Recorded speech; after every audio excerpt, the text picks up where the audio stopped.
لجأوا هنا لمخطط كان عامله ديك تشيني اللي هو كان نائب الرئيس الامريكي، وتحديدا كان نائب جورج بوش. ديك تشيني ده كان من اخطر رجال السياسه اللي جابتهم الولايات المتحده. فديك تشيني كان عامل فريق في جميع التخصصات، ولكن كان تركيز ديك تشيني على منطقه الشرق الاوسط. فديك تشيني كان عامل مخطط اللي هو الحزام الاخضر. المخطط ده اللي ابتدى فيه بريجينسكي اللي هو كان مستشار الامن القومي لبيل كلينتون، وبعد كده كان نائب دي، وبعد كده كمله ديك تشيني وكمل المخطط ده. مخطط الحزام الاخضر ده الهدف منه هو اختلاق كيانات ارهابيه بغطاء ديني، وهو اللي عمل القاعده.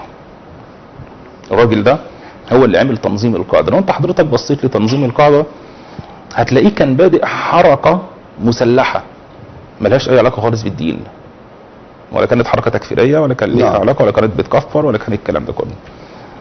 وبالمناسبه اللي عمل تنظيم القاعده هو عبد الله عزام. عبد الله عزام اللي هو كان مسؤول الاخوان في فلسطين، وبعد كده لما راح السعوديه واشتغل هناك في السعوديه هو عبد الله عزام هو ومحمد الاخوان في فلسطين، وبعد كده راح هو كان مسؤول الاخوان في السعوديه. هو تنظيم القاعده. طبعا يعني هناك مسميات. طبعا يعني هو نفس يعني الفكره بتاعتهم، لكن بيتغير. لو حضرتك رجعت لتنظيم القاعده والفيديوهات القديمه هتلاقيها كلها عبد الله عزام. اسامه بن لادن ده لسه اول امبارح. اسامه بن لادن دخل تنظيم القاعده لسه حديثا، مش هو اللي عملها. لا، ده كان في عبد الله عزام، وكان في محمد قطب، وكان في ناس اباطره من الاخوان هم اللي عاملين تنظيم القاعده. يعني هي بيتغير يعني المسميات بس. لا، وكمان ايمن الظواهري في كتاب بتاع حصاد 30 عام قال الكلام ده. قال ان احنا كلنا بدايتنا اخوان. دايما الظواهري اللي قال الكلام ده. كلنا بدايتنا اخوان. يعني هناك خطر موجود على ارض الواقع، ان عشان كنا في احد الحلقات كان لا، ده اللي مجنن اسامه بن لادن اللي فاتت ان يبقى في مصالحه بين الاخوان وبين الشعب المصري وحاجات زي كده.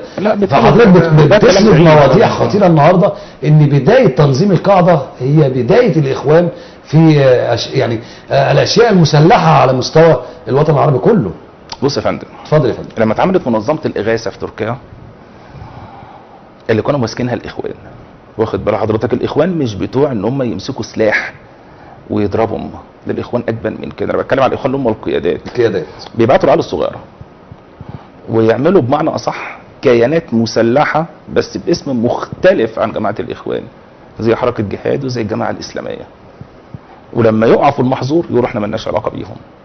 زي ما عمل حسن البنا بالظبط ايام قتل احمد ماهر وايام قتل النقراشي، لما طلع بيان وقال ليسوا اخوانا وليسوا مسلمين، بالرغم ان التنظيم الخاص هو اللي عملها ايام محمود عساف ومن الجماعه دول. احمد بيه، عايزين يعني نرجع لموضوع القوى الناعمه، وده موضوع خطير وقوه خطيره جدا لا يستهان بها. بس احنا معانا تقرير، ما تيجي نطلع نبص للتقرير ده قبل ما نخش على موضوع القوى الناعمه. نعم حضرتك. زمايلي يا جماعه في الاعداد، تعالوا نخش على التقرير ده مع اهالينا في كل المحافظات عشان يكون في توعيه وفي رؤيه حقيقيه من خلال برنامجهم احداث الساعه، ونشوف القصه ايه. يلا نطلع للتقرير.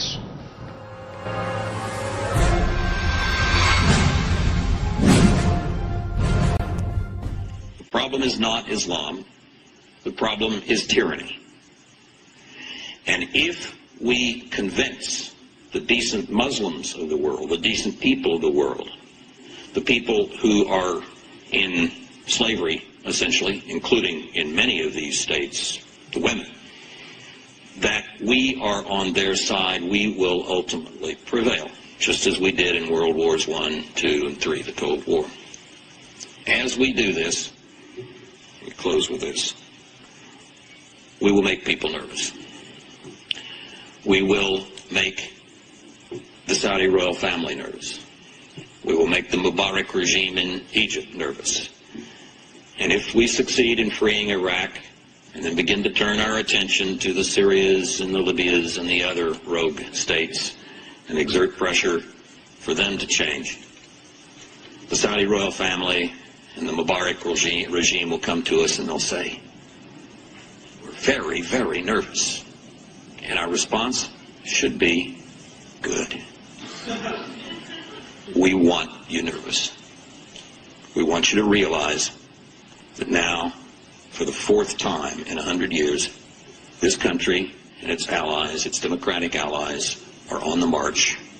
We are going to win, and we're going to win because we are on the side of those whom these regimes most fear, their own people. Thank you.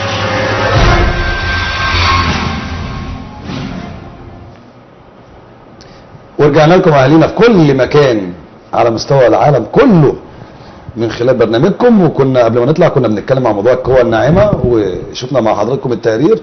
برحب بيك يا احمد بيه مره اخيره. وكنا قبل ما نطلع للتقرير كنا بنتكلم عن موضوع القوى الناعمه، وشفت التقرير حضرتك معانا ومع اهالينا في كل العالم. انت راي حضرتك ايه؟ بالمناسبه اللي كان بيتكلم ده جيمس ويلسي، ده رئيس السي اي اي، رئيس المخابرات الامريكيه. اتفضل يا فندم. ده رئيس المخابرات الامريكيه اللي كان بيتكلم ده، ومتهيألي كلامه مش محتاج تعليق عشان كان كلامه كان واضح يعني. واضح جدا. تمام يا مش فندم. محتاج ممكن اهالينا في كل مكان من كلامه كان واضح جدا حقيقي. وده مش اي حد بيتكلم، ده مدير المخابرات الامريكيه، وقبليه كانت مستشاره الامن القومي الامريكي بحضور الرئيس الامريكي نفسه. يعني انا ما اناش عارف يعني فاضل مين تاني يعني. ف طبعا كنا قبل ما نطلع كنا بنقول موضوع القوى الناعمه، والموضوع لا يستهان به على مستوى العالم كله. ايه هي قصه القوى الناعمه اللي بيحاول يبقى هناك حروب من خلالها؟ اخطر سلاح فتاك موجود عرفته البشريه هي القوى الناعمه. ايه هي القوى الناعمه؟